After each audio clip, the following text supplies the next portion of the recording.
Bienvenue dans cette table ronde sur 50 nuances de vert. Quelle drôle d'idée, quel drôle de titre, alors qu'on va parler essentiellement de nature et pas de choses coquines. Mais voilà. Voilà, le sexe avec les petits bonshommes verts, ce serait quand même bizarre. Voilà, donc je suis Dominique Lémury et je vais essayer de modérer cette table ronde de mon mieux avec des auteurs fort talentueux autour de moi.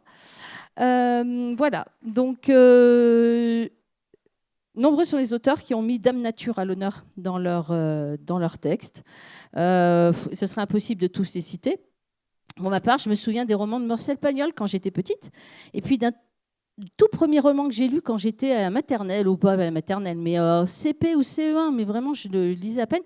Ça s'appelait, c'est une histoire de jardin extraordinaire. Une petite fille devenait toute petite et se retrouvait au milieu des grandes fleurs, et elle avait peur des bourdons et tout un tas de trucs. Premier roman que j'ai lu d'imaginaire à cette époque-là. Alors, de Brian Aldiss, Dans le monde vert, où l'auteur nous dépeint une humanité mutante qui vit en clan, constamment menacés par des créatures mi-plantes, mi-animaux, et ils sont maintenant en bas de la chaîne alimentaire, jusqu'à la comté de Tolkien, où là, on a des mondes bucoliques des hobbits, qui représentent l'Angleterre idéale, jusqu'à la nature suppliciée de la route, de Cormac McCarthy, excusez-moi de bafouiller, et puis le petit pot de fleurs de Wall-E, et puis le personnage de Groot. La place des forêts, des végétaux et de la nature est majeure en imaginaire. Parfois réduite à sa seule fonction nourricière, mais souvent majestueuse, la nature inspire encore et toujours les auteurs et autrices d'aujourd'hui, pour notre plus grand plaisir, mais aussi pour nous amener à réfléchir. Auprès de moi, aujourd'hui, j'accueille Siegva Elban, qui a publié cette année 2 romans, L'Étoile du soir, chez Albin Michel, et Plein ciel, aux éditions Bragelonne. C'est particulièrement dans L'Étoile du soir que forêt, montagne et règne animal se rencontrent. Nous allons en reparler. Frédéric Dupuis, éditeur aux éditions 1115, et depuis cette année, auteur du premier tome d'une série intitulée Arborescente, dont le titre parle de lui-même, et les bouquins ne sont pas dans le bon ordre. Et voilà. Le premier couac, excusez-moi. Je sais pas. On va faire un jeu, c'est-à-dire on mélange les auteurs, on mélange les bouquins et vous devez les relier les uns aux autres.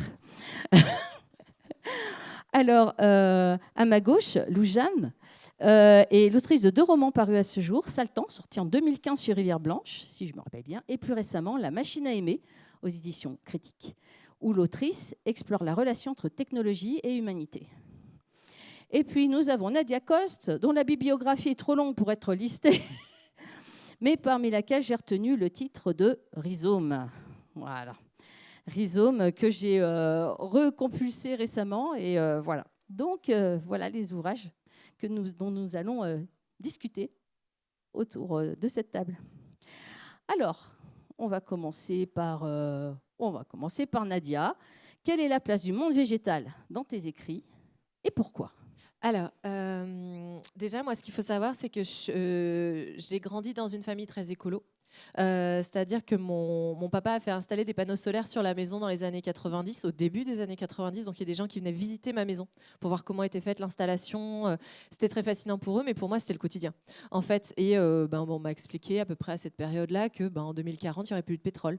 Donc, moi, j'ai grandi en me disant c'est du temps de ma vie, en fait. Et du coup, j'ai grandi avec beaucoup de choses autour de ça qui me paraissaient complètement normales, puisque, encore une fois, c'était dans ma famille et la façon dont je grandissais. Et quand à l'âge adulte, je me suis rendu compte qu'il y avait des gens qui étaient encore très très loin de ça, très très loin d'une prise de conscience quelconque, voire qui n'y croyaient pas, voire que ça va, c'est pas de notre temps, ce sera pour des générations futures, c'est pas bien grave. Ça a commencé à être compliqué pour moi à gérer. En tout cas, je me suis dit, d'une part, dans mes premiers romans, il y avait toujours déjà la nature. l'écologie. Enfin, je veux dire, j'ai commencé par une tétralogie qui s'appelle Fédéline, dans laquelle j'avais fait un système autogéré, sans argent, vraiment très proche de la nature. C'était vraiment une réflexion globale. Mais j'allais dire, c'était presque subtil, dans le sens où c'était pas le cœur de l'histoire. Et puis, dans d'autres romans, Ma pire semaine de vacances, je parle de pesticides. Dans L'effet ricochet, je vais parler de perturbateurs endocriniens. Bref, il y a des choses qui vont revenir parce que ça fait partie des questions que je me pose. Et effectivement, à un moment, j'ai commencé à me dire... faut peut-être pousser le curseur encore un tout petit peu plus loin. Et du coup, c'est vrai que c'est pour ça que j'ai fait Rhizome, où là, je suis pas très subtile sur l'écologie, mais à un moment, ça urge. Laure Louja, même question sur la place du monde végétal dans tes écrits. Alors, moi, je suis une éternelle optimiste. Et voir bisounours, et j'en ai eu marre de lire des romans de science-fiction avec des planètes horribles, genre Coruscant sur Star Wars, où il n'y a pas un gramme de nature, genre Trantor chez Asimov, où tout est archi-bétonné. Je me suis dit, non, mais c'est pas possible. Le futur peut être autre chose. Donc, moi, j'ai fait les villes telles que je les imagine, dans ma vision optimiste et bisounours du futur, c'est-à-dire avec des villes où le trafic n'est plus au sol, mais en l'air, et donc à la place des rues, on a de l'herbe. Et dans une de mes nouvelles, même qui est pas là, on a 2 personnages qui se datent, et en fait, la femme cueille, ils sont au bar, et comme le bar est dans l'herbe, elle cueille une violette pour lui donner, voilà. Et c'est ça ma vision de la ville du futur, des villes très vertes. Et en fait, au fond de moi, quand tu parlais de messages, pourquoi je fais ça? C'est parce qu'en fait, je veux montrer que l'écologie, c'est pas forcément punitif, c'est pas forcément horrible.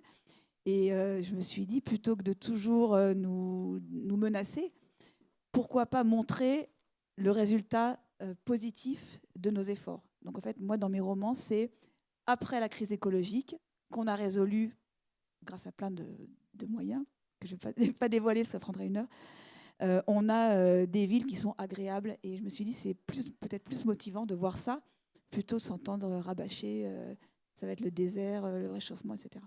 Voilà. Donc, tu te rattaches au courant solarpunk, peut-être, dans Ouais, dans... je sais pas si c'est un courant. Je Ouais. pense que je vais être la seule au monde à penser que le monde est meilleur, et que l'écologie va être résolue. Merci. Non, mais alors, Frédéric, à ton tour. Alors, dans Arborescente, je ne prends pas grand risque. On voit un petit peu que c'est central. Mais c'est vrai que c'était surtout une source d'inspiration pour ce roman. C'est-à-dire que j'ai pensé le roman autour de la question de la nature comme étant... je me suis demandé si la magie existait réellement, quelle serait sa place dans l'écosystème, en me disant qu'il y avait forcément, elle aurait une place, elle devrait en avoir une, et qu'il faudrait la définir, parce qu'on a tendance, moi c'était un peu mon point de départ, de me dire que je voyais plein de livres qui traitaient de magie, où la magie était toujours au service des hommes, il suffisait d'avoir la bonne formule, les bons outils, hop, c'était magique. Et je me suis dit que non, peut-être pas. Ça serait peut-être plus compliqué que juste être propriétaire de quelque chose. Elle pourrait aussi avoir justement cette indépendance vis-à-vis de nous et une volonté qui lui serait propre. Donc c'est devenu, la magie en fait dans le texte est devenue presque indissociable justement de la nature. C'est pour ça que c'est arborescente, parce que voilà, c'était l'idée de connecter les deux en se disant que moi c'était mon point de départ, mon inspiration, en me disant j'ai pas envie de faire une magie qui soit hors champ, enfin hors cadre, en tout cas qui soit complètement déconnecté de la pensée naturelle. Donc voilà, c'était ça la place, elle est au cœur. Merci. Alors, Siècle. Oui, c'est ça, comme ça. Oui. Alors, moi, de mon côté, je m'intéresse beaucoup au monde naturel, au monde vivant, en connexion aussi avec notre développement personnel, notre connexion à nous-mêmes, qui on est, et en quoi la relation qu'on entretient avec la nature, alors moi je dirais même qu'il y a la nature verte dont on parle avec les 50 nuances de vert, mais on a aussi vraiment les éléments. On a le feu, on a le vent, on a l'eau, on a l'océan. Il y a vraiment une nature, le monde vivant dans son ensemble qui nous entoure. C'est un monde qui est quelque part fait partie de nous. On respire l'air qui est extérieur, on va avoir vraiment besoin de boire de l'eau. Et il y a vraiment une relation qui est consciente ou inconsciente avec ce monde vivant-là, et qui est, à mon sens, une leçon permanente de trouver un équilibre pour nous-mêmes dans nos vies. Et le monde vivant nous enseigne énormément. Et le fait d'être en lien avec lui est quelque chose de presque de l'ordre, je dirais presque du spirituel, quelque chose de l'ordre de la connexion à soi-même, de la compréhension aussi de comment fonctionne finalement le monde autour de nous, les sociétés autour de nous. Si on observe une ruche avec des abeilles, une fourmilière, enfin, plein de choses dans la nature nous enseignent une manière de vivre organique en osmose avec nous-mêmes et avec le monde autour de nous. Et donc, j'en parle de façon assez différente dans mes différents textes. Donc, effectivement, L'Étoile du soir est assez emblématique là-dessus, puisqu'on suit l'histoire d'une petite fille qui a une relation extrêmement forte à la montagne indienne. Elle vit en Inde, c'est un roman contemporain en Inde. Et du coup, elle va, de sa fraîcheur, de son innocence d'enfant, parler aux pierres du chemin, parler à l'écorce des arbres, et elle entend la nature lui répondre, et elle va même se construire en lien avec cette nature et développer une sagesse profonde en fait pour son âge aussi, en lien avec cette nature qui l'enseigne. Dans Plein ciel, c'est ça soit un petit peu moins, puisque on est au départ dans une ville, mais justement l'absence peut-être de la nature directe va engendrer un système social peut-être plus construit, peut-être plus dur, et le mouvement en fait un petit peu contraire qui vit dans les forêts amène une sagesse un peu différente dans cette ville plus construite. Et j'ai un autre texte qui n'est pas là encore puisqu'il sort en novembre. Et là, ce qui est intéressant, c'est qu'on a un monde avec un unique océan et un unique ciel et une absence de terre. Et qu'est-ce que c'est de vivre dans un monde où il n'y a plus de solidité, plus de terre, où on est avec juste deux éléments qui nous entraînent dans un cycle d'inconstance, et toute la réflexion qui va autour de ça en tant que être vivant, être humain. Et bien sûr, là, je ne l'ai pas mentionné tout de suite, mais il y a toute la question de la relation avec le règne animal qui est aussi quelque chose d'important dans mon travail. Donc la place de la spiritualité est centrale. Enfin, en tout cas, on te sent très, très motivé, enfin, comment dire, habité par cet élément-là. Et donc, est-ce que le retour à une forme de spiritualité autour de la nature pourrait nous conduire à être un peu moins prédateurs par rapport à notre monde? Qu'est-ce que tu en dis, Nadia? Est-ce que c'est ça, ou est-ce que c'est autre chose? Ouais, je ne sais pas si j'ai réfléchi à ça vraiment dans mes livres. En tout cas, forcément, ce qu'on fait de la nature dit ce qu'on fait de nous. La façon dont on traite la nature peut dire beaucoup sur l'avenir des êtres humains. Moi, j'ai plus... pour Rhizome, il y avait plusieurs choses. Il y a eu un côté post-apocalyptique mais lumineux, c'est-à-dire voilà, après les catastrophes aussi, comment l'humanité s'en est sortie, parce qu'on s'en sortira, parce qu'il y a même voilà, la population a été divisée par 6, mais il y en a qui s'en sont sortis parce que l'être humain est résilient, l'être humain est capable de s'adapter, et c'est ce qui fait sa force. Mais comment on arrive dans un temps, on ne peut plus vivre au niveau du sol parce qu'on ne peut plus y respirer, comment on a fini par on a découvert une variété de plantes qui dépolluent l'air, qui dépolluent l'eau, qu'on peut même manger, on en a mis partout. Donc vraiment ce rapport à ces plantes-là. Et à côté de ça, qui s'éloigne beaucoup de ta question, et j'en suis désolée, mais il y a aussi la question du deuil et du changement. Et il y a un côté très symbolique dans ce livre-là sur comment on parle à son cancer, globalement. Du coup, il y a plein de choses. Il y a à la fois l'écologie qui nous entoure et nous relie, j'ai envie de dire, et en même temps, des choses très, très internes. Un vrai lien. Oui. Il y a aussi, moi j'ai trouvé qu'il y a aussi une notion de sacrifice dedans qui est important, parce que voilà, on a un personnage qui va petit à petit vivre des choses. Alors je ne veux pas spoiler le bouquin. Non, mais sans spoiler, j'ai un personnage qui au début de l'histoire va respirer des spores et qui très peu de temps après va commencer à entendre une voix qui lui parle. Du coup, ça va être un vrai lien entre les humains et le monde végétal dans cet univers très où pour le coup il y en a peu, à part ces plantes qui sont quand même un peu partout.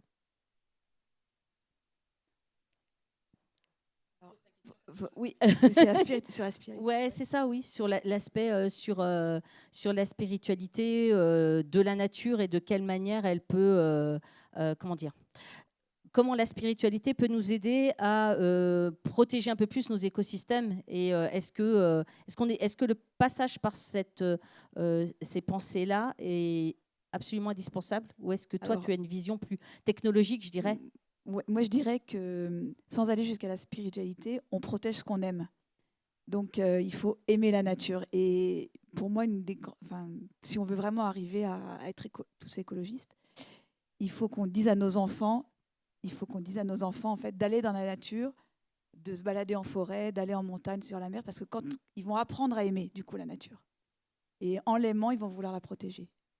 Et en protégeant la nature, on protège l'espèce humaine. C'est exactement ce que tu as dit, Nadia. Et c'est une vieille citation de Nicolas Hulot, je sais qui n'est pas très en vogue, mais il avait dit on n'a pas besoin de sauver les éléphants pour les éléphants, mais pour les qualités humaines qui nous font sauver les éléphants.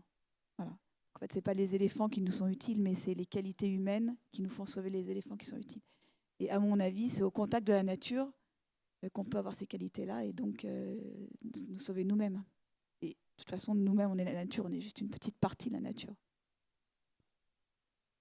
Coupe 30 secondes parce que je viens de penser à un truc par rapport à la spiritualité, c'est que j'ai fait un choix d'avoir un personnage qui avait dans sa famille un grand-père qui était animiste, et c'était très intéressant pour moi d'avoir vraiment qu'il ait des références de gens qui mettent vraiment ces croyances-là sur voilà, des arbres, des cailloux, et du coup qui va lui permettre de comprendre ce qui se passe plus facilement que quelqu'un qui n'aurait pas eu ces croyances spirituelles-là.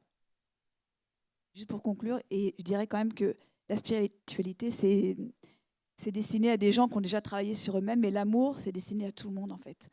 Donc, on n'a pas besoin d'avoir fait X réflexions sur soi-même pour aimer. C'est immédiat.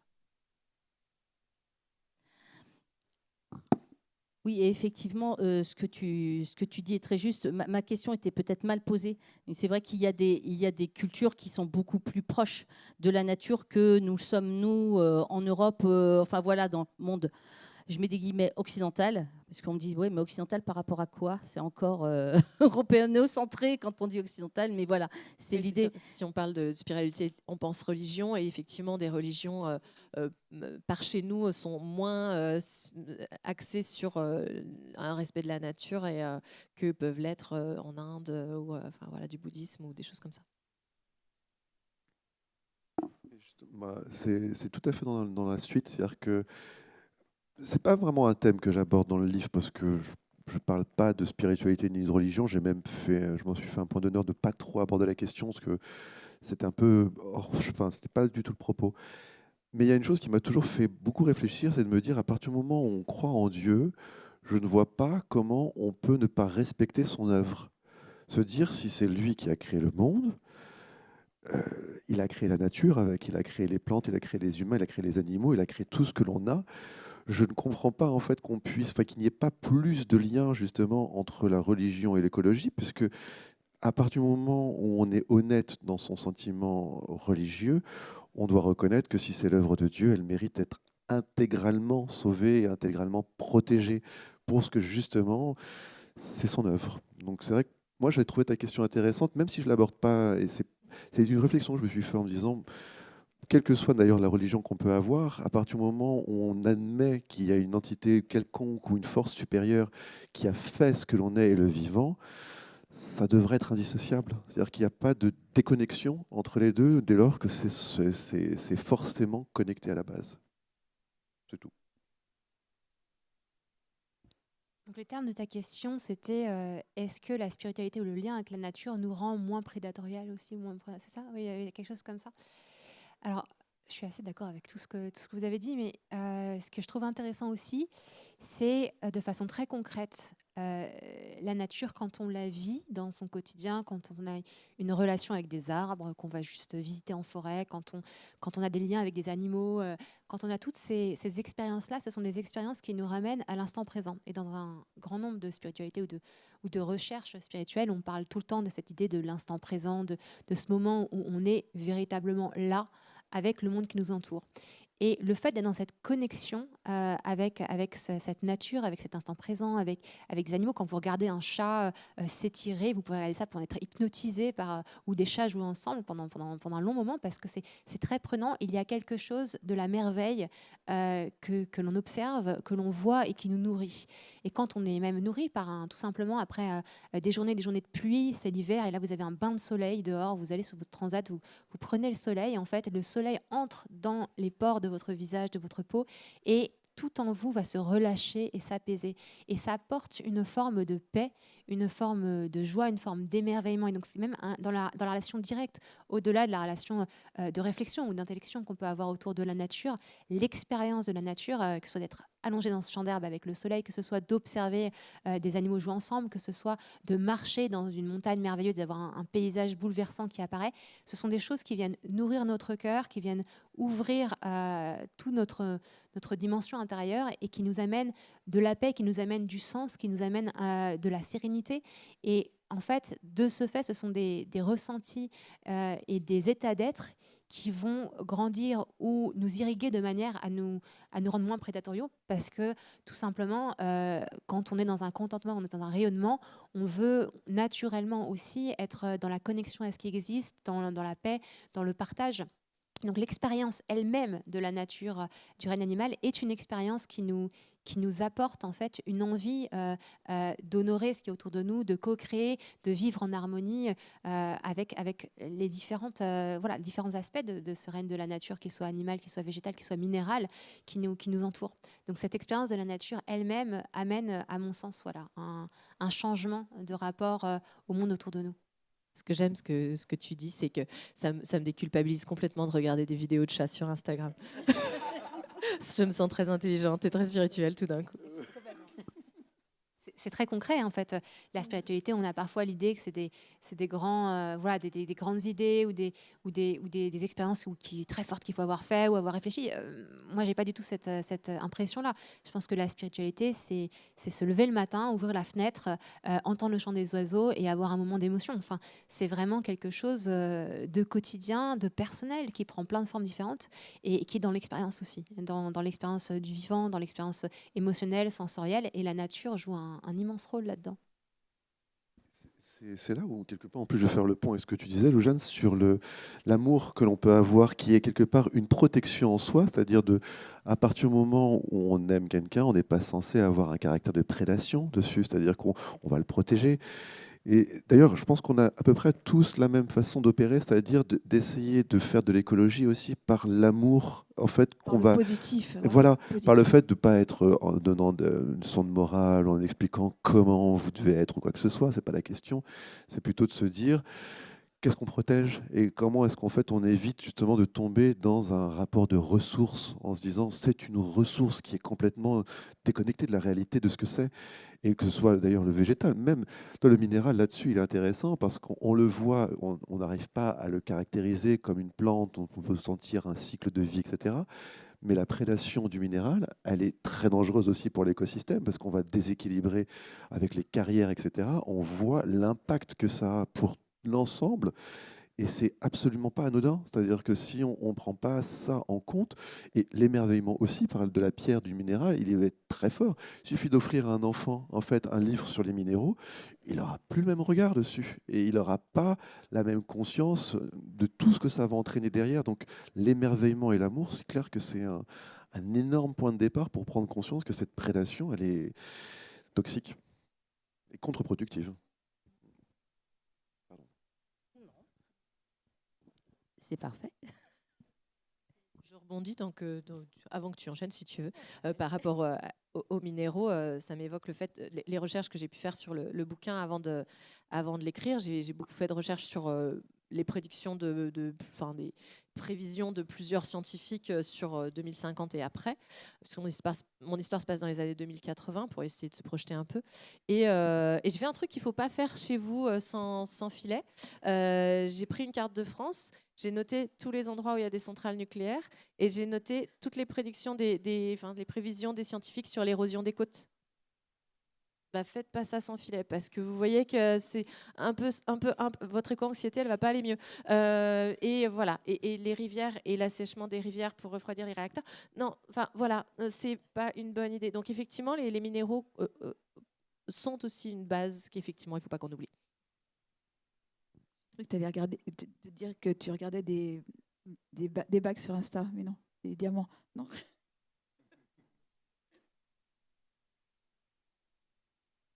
Alors, on va parler un tout petit peu d'écriture maintenant, puisqu'on a parlé un peu des grands thèmes et tout. Alors, est-ce que les plantes peuvent devenir un personnage? Est-ce que c'est pas de l'anthropomorphisme, ça? Ah, ah. C'est une chose que j'avais lue chez Francis Allais, que j'avais trouvé hyper. Enfin, ta question m'a fait penser à ce qu'il avait expliqué. Il disait qu'en fait, quand on aborde le monde végétal, parce que c'est un botaniste qui est spécialiste des arbres, je ne sais pas si vous connaissez Francis Allais, il a fait un système de canopée au-dessus de la jungle pour pouvoir étudier les arbres à leur hauteur. C'est-à-dire, en fait, depuis justement le sommet et les cimes, et pas seulement au niveau des racines, parce que c'est ce qu'il expliquait, en fait, les racines, c'est le niveau de la déchetterie pour les arbres. Leur vraie vie, elle est tout en haut, ou enfin, en profondeur, mais pas en tout cas au niveau de l'être humain. Et en étudiant tout ça, il s'est rendu compte que aborder le monde végétal, c'était comme aborder une espèce extraterrestre, mais présente sur Terre. C'est-à-dire qu'en fait, elle est tellement différente de nous. Et c'est vrai qu'à partir du moment où on va vouloir faire d'une plante un personnage, ce sera forcément anthropomorphique, puisqu'on devra passer par des codes qui seront compris par les humains. Mais je pense qu'on peut aussi justement jouer sur cette part d'altérité, sur cette part d'extraterrestre, en lui laissant cette place qui est très différente de la nôtre et qui est, moi, je trouve merveilleuse aussi en soi, parce que l'immobilisme, enfin, la façon dont ça capte les ressources, que ça capte l'eau, etc., ça nous fait, comme justement avec le fait de la cité. La cité et je trouve la plante sont des choses qui sont... La cité, elle est stable, elle ne se déplace pas, enfin, sauf dans certaines histoires, mais en tout cas, elle est censée être stable. Et donc, ce rapport à l'écologie, enfin, à la plante qui est un autre système que le nôtre, ben, je trouve que ça parle aussi justement de notre rapport à l'altérité de façon générale. Donc, oui, c'est anthropomorphique, mais en même temps, c'est aussi un rapport à ce qui n'est pas nous. Enfin, Et pour moi aussi, c'est la manière de voir l'humanité d'un autre point de vue. Donc c'est complètement déplacer le point de vue. Et moi, dans mon livre, en fait, je fais parler les objets. Alors, c'est pas les plantes, mais j'aurais pu faire parler les plantes, hein, mais je fais parler les objets, donc la table, le verre. Voilà. Ils ont un point de vue sur nous. Et c'est très intéressant parce que du coup, on déplace l'angle de vue du point de vue des objets ou des plantes, et on voit donc ce qu'est l'être humain de l'extérieur. Et en fait, l'être humain n'est pas si nul que ça, vu de l'extérieur. On a des mauvais côtés, mais on a des très bons côtés. Alors moi, pour répondre à ta question sur est-ce que la plante peut être un personnage, la réponse est oui, puisque je l'ai fait, sans trop spoiler, oui. Mais ce qui m'intéressait aussi, c'était le côté des plantes qui communiquent par réseau de racines, d'où le nom de rhizome sur la couverture. Hein. C'est ces plantes qui, vous savez, hein, pour ceux qui ne savent pas, il y a des plantes qui se reproduisent en balançant des spores, et puis ça va faire une autre plante hein, plus loin. Et puis il y a d'autres plantes comme des nénuphars, par exemple, qui vont, par les racines, créer d'autres plantes. Voilà. Et en fait, ce réseau est très connecté. Et je voulais mettre en relation le réseau des plantes qui communiquent entre elles par rapport au réseau des humains qui communiquent entre eux. Donc il y a vraiment, et il faudrait éventuellement, spoiler, trouver un moyen de faire en sorte que les deux réseaux communiquent entre eux. Donc voilà, on va avoir un personnage de plante. Et donc l'avenir, ce serait une espèce d'hybridation ou mais après, je t'ai parlé sur ce thème-là. Il n'y a pas de souci, hein. Je peux revenir dessus, mais c'est pas obligé. Moi, j'ai pas de personnages qui sont des plantes en fait, mais quand j'y réfléchis à cette question, j'y réfléchis par rapport à des lectures que j'ai eues, et je pense à deux exemples. Je pense aux Ents dans le Seigneur des Anneaux, et là, ça reprend pas mal ce que tu exprimes aussi, Frédéric, sur le fait qu'il y a vraiment une extrapolation finalement d'un anthropomorphisme de qu'est-ce que ce serait des arbres qui en fait auraient quand même une forme de pensée ou de morphologisme un peu humain, avec des bras, des jambes, tout ça et tout, mais avec une projection du coup de certains attributs propres aux arbres, comme par exemple la longévité, l'expérience de vie, la sagesse, et du coup qu'est-ce qu'ils ont à nous dire, mais à travers un prisme de l'humain parlant à l'humain, en utilisant des caractéristiques qu'ils projettent étant celles des arbres, par exemple. Donc ça, c'est assez intéressant, et là on a quelque chose de très anthropomorphique, mais je pensais à un autre roman qui m'a beaucoup marqué, qui est de Naomi Novik, qui s'appelle Déraciné. Et c'est un roman sur lequel il y a une entité qui est un petit peu l'adversaire du roman, sans en dire beaucoup plus, qui s'appelle les bois. Et c'est une forêt entière. Et cette forêt va dévorer les villes et vraiment présenter comme quelque chose d'extrêmement dangereux, et que les habitants et les héros de l'histoire combattent en fait. Et ces bois, en fait, c'est une entité de la nature qui a une forme qui n'est forcément anthropomorphique puisque c'est écrit par un être humain, mais qui est très différente, qui n'est pas un personnage, qui est une entité, qui a presque une vision du monde différente, spirituelle, et qui a vraiment cette force primale de la nature. Donc c'est une autre façon de aussi traiter la nature en personnage qui est assez intéressante, je trouve. Et c'est très, très efficace. C'est un super livre déraciné. Voilà, mais moi, c'est vrai que je n'ai pas développé un personnage arme, mais pourquoi pas un jour. Pas encore. Mais justement, alors, après, je prends la casquette éditoriale, mais parce qu'on a édité une nouvelle de Thomas Géa, je ne sais pas si vous connaissez Thomas Géa, qui est aussi les éditions Argile, qui a fait pas mal de livres. On avait repris une de ses nouvelles qui s'appelle Les Tiges. Et ce qui était hyper intéressant dans ce qu'il avait fait, c'est qu'il avait imaginé la rencontre entre l'humanité et une espèce extraterrestre, mais qui soit végétale et qui ne soit pas en fait ni animal ni anthropomorphique, qui a un comportement qu'on ne comprend pas. Alors je ne vais pas spoiler la fin parce que c'est une nouvelle, hein, donc ça ne dure pas non plus. Mais j'avais trouvé sa conclusion et l'idée on s'était tous dit c'est glaçant parce que justement il avait poussé ce raisonnement jusqu'au bout.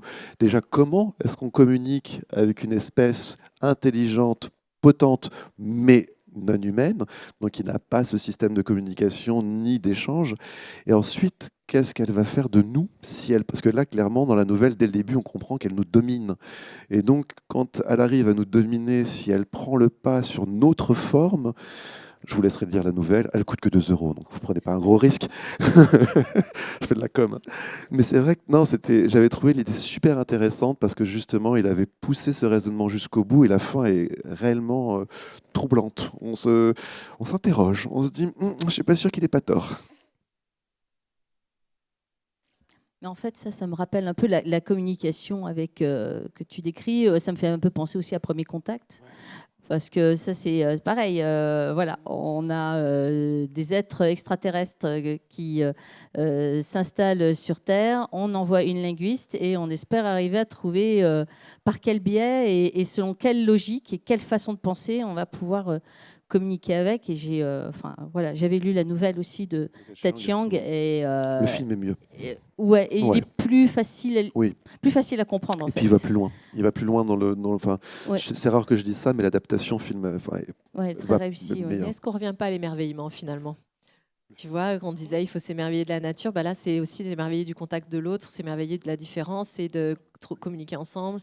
Et est-ce que c'est pas pour ça qu'on écrit aussi? Parce que nous on s'émerveille de trucs comme ça. Ouais, complètement.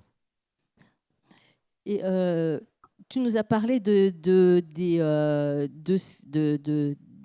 objets qui parlent, mais on a aussi une dirigeante dans ton histoire qui est très férue d'écologie et qui a une vision des choses qui n'est pas, pleine d'amour, on va dire. En fait, je cherchais une forme de dictature un peu originale. Je me suis dit, on va faire une dictatrice écologique. Mais c'est vraiment un propos narratif, il n'y a aucune idéologie derrière. Voilà. Pour ne pas spolier, il fallait un personnage de méchant. Voilà, j'ai pris une dictatrice écologique, mais ce n'était pas dans l'idée de condamner quoi que ce soit. En fait. Et donc la technologie a une part importante, les robots, dans ton histoire. Et est-ce que tes robots sont férus de nature? Oui, alors... En fait, moi, je questionne vraiment qu'est-ce que la nature, qu'est-ce que l'humanité? Est-ce que c'est des cellules ou est-ce que c'est être capable d'aimer? Voilà, donc là, on est en train de dire que le vivant, c'est ce qui a des cellules, mais on a peut-être complètement tort dans cette définition. Le vivant, c'est peut-être simplement ce qui est capable d'aimer, de ressentir. Voilà, alors du coup, les plantes ne seraient pas vivantes, mais encore, on n'en sait rien, peut-être elles sont capables d'aimer. Voilà, mais en fait, je questionne quelle est la définition du vivant, en fait. Et sinon, par rapport à tes questions sur la technologie, donc, mon livre se passe après la résolution de la crise écologique, donc on n'a plus de problème de réchauffement climatique. Et pour moi, c'est un mix de plusieurs choses. Ce n'est pas une solution, il y a un peu de la chance. Je pense que quand même, on a des écosystèmes résilients. Il y a le fait que la population va fortement baisser. Il y a le fait qu'on va être tous un peu plus sobres dans notre consommation. Et il y a le technosolutionnisme. Je pense que si un jour on arrive à faire la fusion nucléaire, ça va bien nous aider. Donc, dans mon idée, on a résolu nos problèmes parce qu'on a fait un petit peu de tout ça. Voilà. Donc c'est naïf, hein, je sais. Mais bon, j'aime bien dire qu'on va y arriver. Il faut qu'on ait de l'espoir. Les programmes ne sont pas en cours de développement sur la fusion nucléaire. Donc voilà, l'espoir est pas à court terme. Sur le côté technologique, après, je sais pas si toi tu. Moi, il y a une chose, en tout cas, c'est, je trouvais, moi, ta question m'intéressait aussi pour pouvoir aborder cette thématique, parce que là, clairement, c'est dans le sujet du texte. Moi, je vois beaucoup d'auteurs actuellement, je les comprends, hein, j'ai pas de problème avec ça, qui s'intéressent par exemple aux IA, qui s'intéressent aux robots, etc. Ça m'a paru un peu étrange qu'on ne s'intéresse pas plus à la technologie de la nature elle-même. Parce que quand on la regarde d'un côté biologique, c'est une technologie. C'est-à-dire qu'en fait, ce sont des mécanismes, voilà, ce sont des robots parfaits. C'est-à-dire qu'en fait, et c'est ça vraiment qui, moi, m'a obsédé pendant tout le texte, c'était de me dire de faire justement de cette technologie, de la pousser, de créer des endroits où elle prendrait le pas, mais elle ne serait pas alimentée par de l'électricité, par des batteries ou quoi que ce soit, elle serait alimentée par la technologie naturelle, c'est-à-dire que parce que les végétaux savent déjà faire, parce que les bactéries savent déjà faire, parce que tout ce système sait déjà être technologique et dont on n'a pas grand-chose à lui apprendre, si ce n'est à le laisser faire. Et c'était un développement. C'est pour ça que moi, quand tu m'avais posé par mail la question, je citais pratiquement que des biologistes et des vulgarisateurs, parce que c'était là où j'ai été piocher en fait un maximum d'éléments dans aussi le biomimétisme par Janine Benyus, qui est une chercheuse américaine qui se travaille sur comment adapter par exemple dans les technologies, dans les usines. Un exemple tout simple, hein, mais que j'avais trouvé extraordinaire. Des gens qui créent des équerres pour, par exemple, poser vos étagères, poser tout ce que vous voulez chez vous. Et s'était rendu compte qu'arrivé à une certaine pression, l'équerre cédait. Parce qu'en fait, un angle droit, s'il y a trop de poids, ça casse. Et elle avait regardé les végétaux, elle avait dit, mais regardez, si vous mettez en fait ce poids sur une branche, qu'est-ce que va faire la branche quand elle va avoir trop de poids? Elle va former un bourrelet au pied de la branche, enfin, vraiment à la base de la branche, pour pouvoir justement être beaucoup plus solide. Elle a juste proposé aux entreprises de rajouter un bourrelet. Un tout petit bourrelet, en fait, qui coûtait vraiment rien aux industriels. Et elle a multiplié par 10 le pouvoir des équerres. Où d'un seul coup, simplement en regardant comment la nature avait trouvé une solution technique, si on l'appliquait nous, notre façon de faire, il n'y avait pas besoin en fait, de dépenser beaucoup plus d'énergie, et pas besoin, il y avait juste besoin d'observer et d'imiter. Et c'était pour moi, ça a vraiment été la base du travail. C'est de me dire comment est-ce qu'on imite et comment est-ce que, en poussant la nature dans sa forme technologique, elle arrive à faire des choses qui se passent complètement de nous, hein. C'est-à-dire qu'elle est forte, enfin, elle est très douée, quoi. C'est un savoir-faire. Il y a beaucoup de recherches et de mise en pratique de nanorobots et de choses comme ça qui sont basées sur les insectes, de façon à ce qu'elles communiquent entre elles pour pouvoir se donner les informations et travailler ensemble. C'est fascinant et de se dire on n'est pas loin. Et effectivement, en observant la nature, ou ne serait-ce que pour tout ce qui est des insectes volants et de façon de se dire ok comment l'aile fonctionne, comment, enfin voilà, il y a eu des recherches pas mal là-dessus et c'est vrai que c'est plein d'avenir. Oui, moi, j'allais pas. En fait, tout ce que tu dis, c'est vraiment le point sur lequel j'ai rebondir. C'était vraiment cette sagesse et cette technologie de la nature qu'on trouve directement et qu'on peut effectivement appliquer et transvaser dans plein d'aspects et créer des solutions très innovantes avec ça. En fait, tu l'as tellement bien dit que j'ai pas grand-chose à rajouter là-dessus. Voilà. Dans tes sources d'inspiration, Siècle, parce que là, on voit que Frédéric a fait des recherches sur un plan scientifique, on voit que Nadia l'a fait aussi, que Lou l'a fait aussi. Mais toi, c'est pas trop. Dans l'Étoile du soir, on sent que tu sais beaucoup de choses, enfin que tu as mis en place ton expérience de voyage et toutes les belles choses que tu as pu voir quand tu étais en Inde en particulier. Bah oui, enfin, je pense que, comme je disais, la spiritualité ou même l'émerveillement, c'est une pratique. Donc c'est une pratique, c'est aussi une décision qu'on va pratiquer ça. Et moi, j'ai pris un certain nombre de décisions de vie, parfois qui m'ont amené très en dehors des cases pour faire ces expériences-là. Et donc j'ai pas mal voyagé. J'ai voyagé notamment en Asie du Sud-Ouest et en Inde un certain nombre de fois. Et donc là, ce roman, il se passe en Inde, mais c'est pas que l'Inde. J'étais au Brésil aussi, j'étais en Amazonie, j'étais dans différents endroits. Et effectivement, ces expériences de rencontre avec du vivant, je me souviens de rencontres avec des banyans qui sont des arbres incroyables et qui étaient, du côté de Pondichéry en Inde, et d'autres rencontres avec d'autres arbres qui s'appellent les fromagers, qui sont dans les temples d'Angkor et qui avalent complètement les pierres. Et ben, c'est absolument fascinant. Il y a quelque chose, enfin, on peut les regarder pendant des heures. Les banyans, ils ont en fait, ils poussent sur un tronc et ensuite ils ont de multiples troncs qui se créent, et donc c'est des systèmes incroyables qu'on ne voit pas du tout forcément en Europe. Et les arbres des fromagers qui se mêlent à des civilisations disparues, qui reprennent tout le contrôle presque sur les vieilles pierres. Il y a des expériences là-dedans, des beautés qui sont bouleversantes. Et puis bon, dans ces voyages, il y a beaucoup de rencontres avec le vivant, avec d'autres personnes, avec d'autres animaux, avec tout ça. Et donc ça crée une expérience, effectivement, une inspiration pour mes différents romans. Donc vraiment, je pense d'abord le cheminement personnel, l'expérience de qu'est-ce que je vais manger, quel est le vivant dans mon assiette, qu'est-ce que je vais voir quand je voyage. J'observe énormément les ciels, les nuages, etc. C'est assez incroyable parce que quand on est chez soi dans un quotidien, parfois on va juste être dans l'habitude, on va moins regarder. Et en fait, je me dis toujours, mais il faut que je regarde aussi ici. Mais c'est toujours un effort de se souvenir, d'observer le vivant autour de soi. Et puis après, de façon beaucoup plus, une référence beaucoup plus directe, moi, je suis très influencée par le cinéma de Miyazaki. Par exemple, avec tous ces animés qui vont avoir un propos bouleversant sur le monde vivant et l'émerveillement. Je pense à la vallée de Noisaka, mais je pense aussi au Tombeau des Lucioles, clairement. Mononoke, pour moi, Princesse Mononoke, c'était absolument incroyable. Je me souviens d'avoir vu ce film à 10 ans au cinéma et d'avoir eu une réflexion sur la nature, le pouvoir de la nature très forte après ça. Donc ça va pas être directement peut-être des inspirations scientifiques ou des réflexions dessus, mais à la fois une expérience du vivant et à la fois des films ou des livres que j'ai lus qui m'ont profondément émerveillé ou bouleversé ou marqué et qui ont engendré de ce fait une réflexion sur la nature. Tu me fais penser justement, même ce que tu disais sur l'émerveillement, je ne sais pas si vous avez vu La Belle Verte de Colin Serrault. Mais ouais, c'est sublime, moi, c'est un de mes films cultes. Et en fait, j'avais trouvé magnifique dans ce film, parce que bon, l'idée c'est que c'est une planète verte, qui est la Belle Verte, hein, c'est pas la Belle Bleue, c'est la Belle Verte, qui est recouverte principalement de verdure, dont une des extraterrestres qui est jouée par Colin Serrault arrive sur Terre. Elle est là pour justement nous aider, parce qu'on est très en retard, on n'a pas compris grand-chose.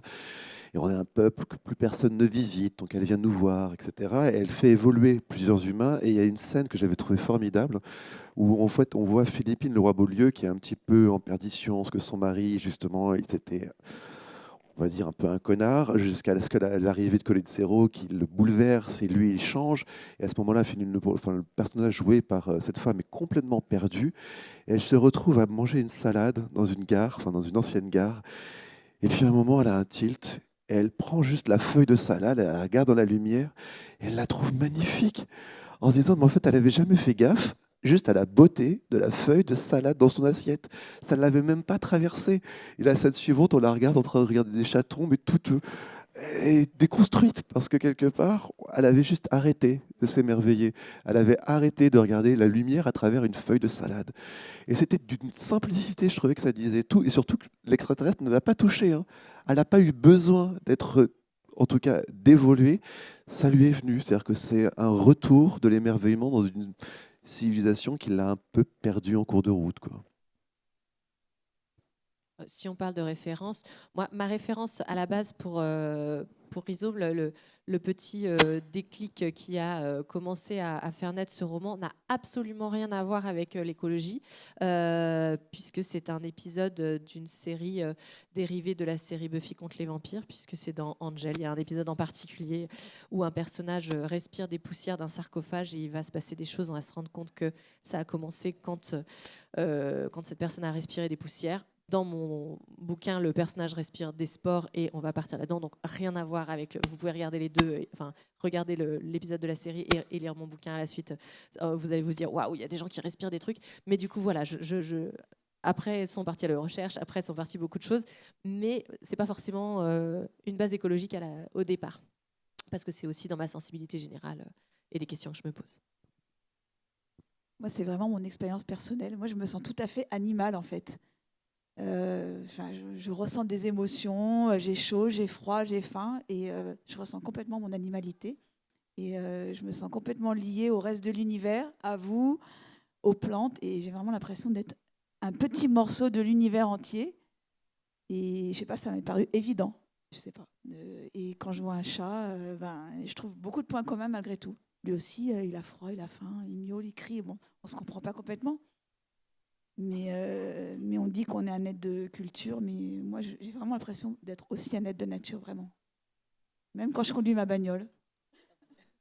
Ah oui, c'est très joli. Est-ce qu'il y a des questions? Est-ce que vous avez des choses? Alors, il ne faut pas hésiter à poser des questions. Sur tous les sujets que vous voulez. Voilà, oui. Ah. Il nous reste un petit quart d'heure, donc, ou un petit 10 minutes, enfin, voilà, comme vous voulez. Un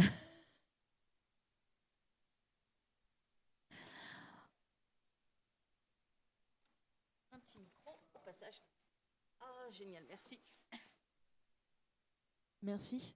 Merci beaucoup. Moi, je pense, notamment la référence au Temple d'Angkor aussi, ça me fait penser, il y a beaucoup de fiction, notamment de science-fiction qui imagine la nature reprendre sa place, par exemple dans une société post-apocalyptique, de façon... voilà, parfois de façon finalement très utopiste pour le meilleur, et parfois aussi on a affaire à une nature hostile, dangereuse. D'ailleurs, dans Nausicaa de la vallée du vent, enfin, il y avait aussi cette... alors, une subtilité, mais bien sûr, on a aussi cette ambivalence, hein, avec une nature qui empoisonne les humains. Voilà, est-ce que finalement la nature est toujours... est-ce que vous considérez la nature comme bonne ou finalement comme neutre, ou voilà, Moi, clairement, franchement, j'ai ni bon ni mauvais. C'est pas moral. C'est-à-dire que c'est nécessaire. C'est-à-dire on a toute espèce vivante a ses propres nécessités. On a besoin de survivre. Après, l'idéal, c'est de survivre en harmonie avec les autres. Mais il y a forcément, enfin, je veux dire, j'ai une amie dernièrement qui m'a envoyé un SMS où elle décrivait ce qu'elle est en train de regarder. Elle me disait, mais quand même, la nature est dégueulasse. Parce qu'elle voyait en fait un insecte, enfin une pompule en train de bouffer une grosse araignée. Et elle me disait, mais c'est quand même dégueu, quoi. Alors qu'elle adore les araignées, mais là, elle voyait une guêpe qui était en train de la parasiter, de la bouffer. Et je lui ai répondu, oui, je pense qu'en fait, pour moi, la vie, enfin, la nature est toujours une sorte d'harmonie entre le sublime et l'horreur, quoi. Et c'est tout le temps un petit peu ça. C'est-à-dire que oui, c'est beau, et en même temps, parfois, quand même, se faire courser par un lion dans la savane, je suis pas sûr que ce soit très sympa. Je pense pas. Enfin, je pense que c'est pas une expérience de vie. On se dit, j'aime la nature. Mais en même temps, voilà, ça fait partie du lot, et je pense qu'on peut pas. Puis bon, enfin, je suis pas une femme, donc je sais pas. Mais je pense que quand on a des enfants, on se rend compte que c'est pas si simple. Il y a des choses qui sont très belles, mais il y a des choses qui sont pas du tout cool. Je ne vais pas rebondir là-dessus parce que j'aurais beaucoup trop de choses à dire. Mais non, je veux rebondir sur ce que tu dis sur l'harmonie, parce qu'en fait, quand on parle d'écologie par rapport aux humains, pour que les humains s'en sortent à peu près dans des conditions confortables, et même si on réduit beaucoup de choses, voilà, qu'on soit bien et qu'on soit heureux, et c'est un peu le plan. Parce qu'en vrai, la nature, elle va se débrouiller. Qu'on fasse des choses ou qu'on fasse rien, bon, bah, les humains vont peut-être péricliter un jour ou l'autre, mais la Terre, elle va continuer, hein, elle va faire sa vie, elle va s'adapter comme elle s'est toujours adaptée. C'est pas pour la nature, en fait, qu'on essaye tous de se poser des questions, parce qu'elle se démerde, hein, enfin, elle n'a pas besoin de nous. Elle va se débrouiller, et elle se débrouillera avec nos ruines. Donc, je comprends que ça puisse fasciner beaucoup de gens de se dire, oh là là, si la nature reprend ses droits. Bah ouais, mais en fait, c'est... Je fais une parenthèse sur les bambous, parce que j'ai découvert que si on ne coupe pas les bambous de la planète, en 2 ans, la planète est recouverte de bambous. D'accord ? Il y a un truc très invasif sur les bambous. Ne mettez pas des bambous chez vous, clairement. Et du coup, je me dis, à la fois, c'est terrible, et en même temps, ben voilà, un peu le principe du paradis, tout ce genre de choses. C'est-à-dire, voilà, et puis il y aura sûrement tout d'un coup plus de pandas qui vont venir bouffer plus de bambou, et puis il va y avoir un espèce de cycle, j'en sais rien. Mais en tout cas, on n'y pourra pas grand-chose. Aujourd'hui, on peut faire des choses.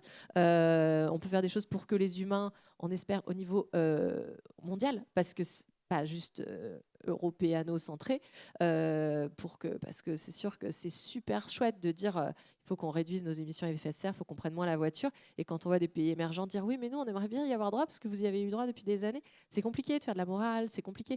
Et il y a toute la question du curseur de culpabilité, du curseur de confort, c'est-à-dire quel confort je peux abandonner pour faire ce petit pas. Voilà, c'est vaste encore. Mais bref, j'en reviens à effectivement, le plan, c'est quand même trouver une harmonie. Et du coup, moi, je réfléchis pas du tout en me disant la nature hostile ou la nature bienfaitrice. Non, on est tous sur la même planète. À un moment, faut qu'on trouve tous notre place.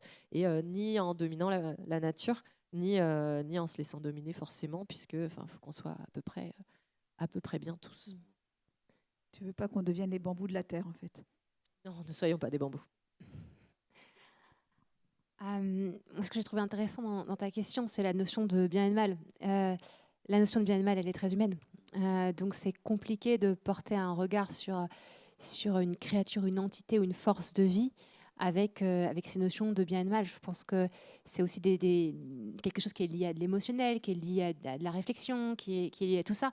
La nature, sa temporalité n'a rien à voir avec la nôtre. Sa temporalité est en dehors du temps. Elle est parfois millénaire, elle fonctionne autrement. Et comme disait Nadia, même si on disparaît à un moment donné, la nature va continuer à avoir son propre cycle. Et il y a une notion dedans aussi de vie, de mort, en fait, je nais, je grandis, je disparais, je nourris les prochaines créatures, puisque en fait, mon corps est utilisé par la terre, les différentes créatures. En fait, et tout ça, et en fait le cycle du vivant. Et donc le cycle du vivant, c'est une puissance de vie qui quelque part échappe, à mon sens, à des... Forcément, nous, quand on voit de l'extérieur une catastrophe se produire et des gens autour de nous sont touchés par ça, on a l'impression vraiment qu'il y a, entre guillemets, un ennemi, mais la projection de l'ennemi, la projection du bien et du mal, même dans nos sociétés, même par rapport aux autres, c'est une projection humaine, c'est une projection... et c'est une projection qui n'est pas nécessaire, qui est une façon de voir les choses. Dans les philosophies aussi liées à la nature, il y a plein d'endroits où on essaye de se déplacer intérieurement en dehors d'une notion de bien et de mal, dans des notions qui sont des notions d'accueil, de renoncement, d'équilibre, d'observation et du cycle du vivant. Et à ce moment-là, c'est une autre façon d'avoir un regard à la fois sur le monde naturel, mais à la fois sur tout ce qui peut se passer au niveau aussi des sociétés, au niveau humain. Et donc, c'est aussi des positionnements. Dans la question du bien et du mal, il y a la question du regard humain. Et dans la nature, il y a une force qui nous dépasse et qui aussi fonctionne sur d'autres formes de référents, d'autres formes de logique, quelque part, je pense. Voilà.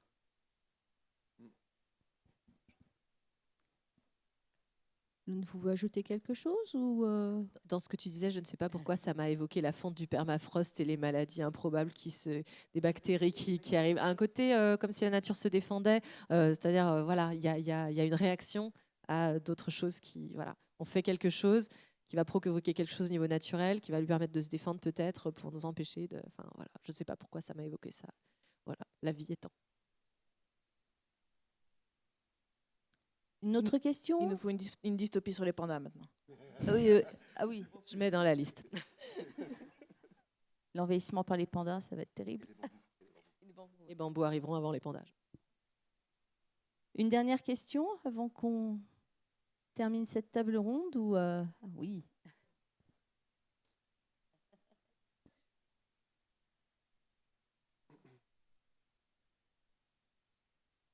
Bonjour, merci beaucoup pour ces propos hyper intéressants en fait, qui ont été échangés. Merci de parler d'amour, parce qu'en vrai, en bas, on a pas mal de textes qui sont hyper pessimistes.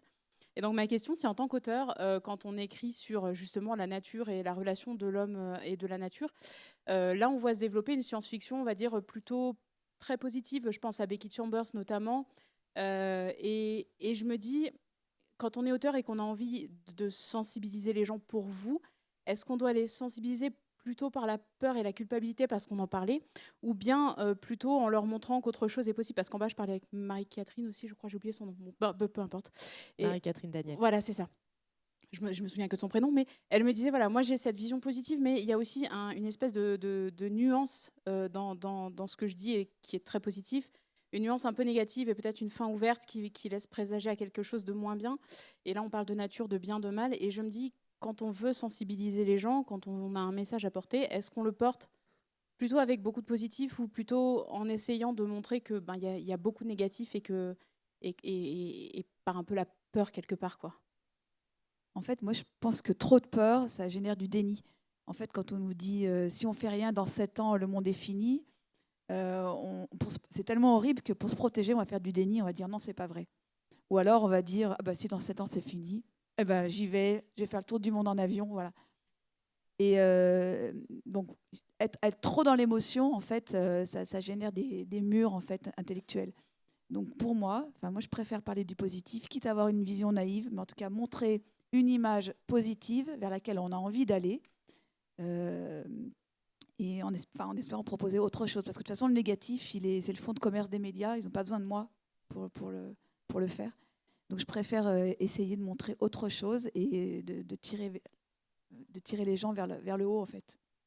Après, ça ne marchera peut-être pas, puis ça ne sert peut-être à rien, puis c'est pas grave. Voilà. Après, moi, je rebondissais plus sur ce que tu parlais par rapport à la temporalité, justement, je trouve qu'une des solutions aussi pour ramener une réflexion sur la nature, alors, on parlait tout à l'heure du fait de faire rendre les choses assez attractives, ou en tout cas de pouvoir faire tomber amoureux le lecteur du monde végétal, etc. Mais je pense que c'est intéressant aussi d'amener une autre temporalité, c'est-à-dire en fait, par le récit, de montrer que on est dans un système de vie parce qu'on est des animaux, parce qu'on a une vie qui est relativement courte, qu'on bouge en fait, donc on a un rapport à l'espace-temps qui est propre à l'animalité. C'est pas du tout la même chose pour les végétaux qui peuvent vivre pour certains et continuer à produire des feuilles pendant 10, 40 000 ans. On a découvert une plante qui continue à faire des feuilles depuis 40 000 ans. Même si c'est pas les feuilles d'origine, cette plante, son cœur est toujours là. Donc je pense que amener aussi cette temporalité un peu comme les Ents, etc., ou même comme d'autres systèmes de pensée, ça permet de relativiser sur justement les échelles auxquelles en tout cas on considère la nature actuellement, on la voit peut-être un peu trop à court terme. C'est-à-dire qu'on ne se rend pas forcément compte à la fois de son pouvoir de résilience, son pouvoir de se passer de nous, donc en fait de continuer sans nous pendant très longtemps. Et je pense qu'à partir du moment où on replace un petit peu la temporalité humaine dans une temporalité globale, on fait aussi ce travail d'amener pas seulement une positivité, mais une pensée sur justement l'avenir de la nature tout entière. C'est-à-dire de se dire qu'il faut qu'on fasse partie de cet avenir, mais qui se passera de nous. Et que c'est plutôt à nous de rentrer en fait, dans son rythme, plutôt que de lui imposer notre rythme qui n'a pas de sens. Ouais, moi, je reviens sur la question pour est-ce qu'il vaut mieux en parler positivement ou faire peur. Il y a une étude qui a été menée, je n'ai pas les détails, j'espère que je ne relaye pas forcément que de la fake news, mais en tout cas, il me semble avoir vu passer quelque chose de très documenté sur le fait que toute la science-fiction post-apocalyptique qui avait été faite depuis les années 70, qui était faite pour alerter en disant attention, si on fait rien, voilà, ou vous projetez dans un futur en disant est-ce que c'est vraiment un futur que vous voulez, etc. Au lieu d'avoir alerté l'opinion publique, avec préparé les gens et à accepter. Et du coup, c'était terrible. C'est typiquement, enfin voilà, de se dire 1984, c'est pas un mode d'emploi. Voilà, moi je l'ai vu passer cette phrase-là, et de se dire bah oui, mais qu'est-ce qui a amené, par exemple, à mettre des caméras partout pour faire de la surveillance dans les villes, etc.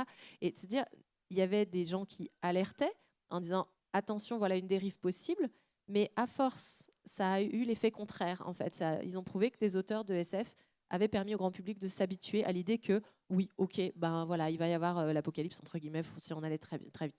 Donc de plus en plus, on va vers des textes qui parlent plutôt positivement pour aider les jeunes générations. Alors petite parenthèse, moi j'ai beaucoup travaillé avec la jeunesse, notamment sur la question de l'an 2000, se dire comment nous on voyait l'an 2000, comment on imaginait qu'il y avait des voitures qui volent et comment on imaginait à la fois la ville du futur géniale ou à la fois pour beaucoup de gens quelque chose de très sombre, et comment les générations de maintenant n'ont pas de date magique qui leur permet de se projeter positivement dans le futur. Ils imaginent forcément un futur très sombre.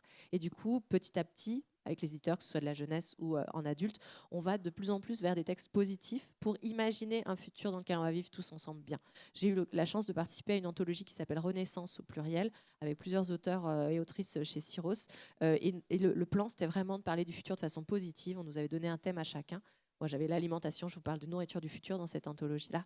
Mais vraiment de se dire, OK, c'est bon, l'effondrement, on a vu, on vient de se faire une pandémie mondiale et des guerres, on voit. Mais par contre, commençons à réfléchir au futur dans lequel on veut vivre tous ensemble de façon positive. Et effectivement, la littérature permet de commencer à réfléchir à ça. Donc, j'ai tendance à dire, parlons-en positivement. Mot de la fin pour toi? Mot de la fin. Oui, parce que je vais répondre à cette question aussi. Oui, moi, je pense qu'il est même fondamental d'amener des cheminements dans les personnages qu'on va faire cheminer à travers des mondes qui ne sont pas forcément tout rose et bisounours. Hein, c'est pas du tout l'idée. Il peut y avoir des choses difficiles, il peut y avoir des deuils, il peut y avoir des catastrophes. C'est vraiment pas le propos, parce que ça fait partie du monde du vivant et de ce à quoi on est confronté. Mais d'avoir des personnages qui ont des cheminements et des progressions à la fois peut-être extérieures dans les choix qu'ils font, mais intérieures, qui vont vers de l'espérance, vers de nouveaux possibles, vers de la résilience. Et c'est très important, je pense, dans les textes aussi de jeunesse et young adulte, mais aussi dans les textes pour les adultes, hein, de proposer ça, de proposer ces chemins. Parce qu'au-delà de la projection qu'on peut avoir, de réflexion de ces futurs, il y a vraiment qu'est-ce que l'on télécharge quand on lit. Imaginons qu'on lise beaucoup, qu'on lise depuis qu'on est très jeune. Si on a des chemins de personnages qui savent s'adapter, qui sont pleins d'espoir, qui vont développer une notion aussi d'amour, des choix différents et plein de ressources, en fait, ce sont des choses qu'on va intégrer en nous comme des possibles et des outils pour réagir à ce qui va se présenter dans notre vie. Et ce qui se présente dans notre vie, il y a des choses très belles, il y a toujours des épreuves et des difficultés. Et quand on lit beaucoup de choses sombres, quand on voit beaucoup de choses sombres, qu'on regarde énormément d'actualités avec des choses qui ne sont pas toujours très, très joyeuses, en fait, on cultive en soi un terreau qui va parfois nous éteindre ou nous angoisser ou nous laisser tétaniser par des peurs.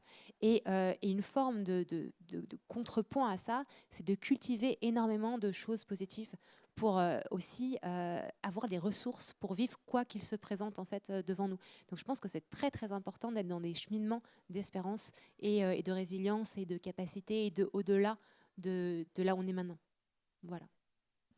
Merci beaucoup pour ces paroles pleines d'espoir et de résilience et de positivité. Je vous remercie tous les quatre. Franchement, je me suis régalée à vous interroger, à échanger avec vous. Merci à Nadia Coste, Loujane, à Frédéric Dupuis et à Sieg Weilban. Vous pouvez les retrouver en dédicace avec leurs ouvrages. Et voilà. Et je vous remercie de votre attention et de vos questions super intéressantes. Merci à tous.